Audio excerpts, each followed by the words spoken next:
Kapolres Dairi AKBP Reinhard Nainggolan dicopot usai pukul 2 anggotanya.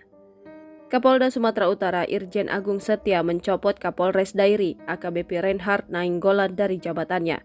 Diketahui bahwa Reinhard memukul 2 anggotanya, Bribka David Sitompul dan Bribka Hendrik Simatupang hingga masuk rumah sakit. Mulai hari ini, saya menugaskan AKBP Roni Nicholas untuk sementara memimpin jalannya kegiatan operasional dan pembinaan di Polres Dairi, ujar Agung lewat video yang diunggah di akun Instagram @Polda Sumatera Utara, Kamis 31 Agustus 2023. Agung mengatakan saat ini Reinhard masih menjalani pemeriksaan.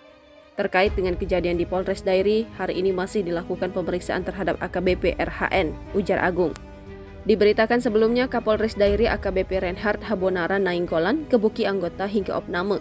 Adapun 2 personel yang digebuki Kapolres Dairi yakni Bribka David Sitompul dan Bribka Hendrik Simatupang.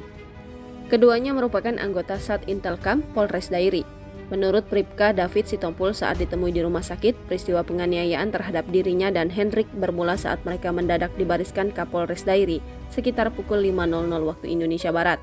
Setelah memanggil Aibda Beni Marbun, Kapolres Dairi mulai menampari anggotanya itu. Lalu tamparan berlanjut ke anggota lainnya. David bertanya apa kesalahannya hingga ikut ditampar.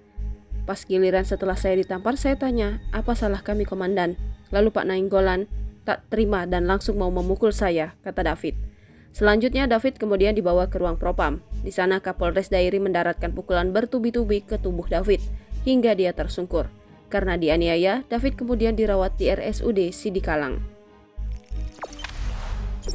Jangan lupa subscribe, share, komen, dan like ya!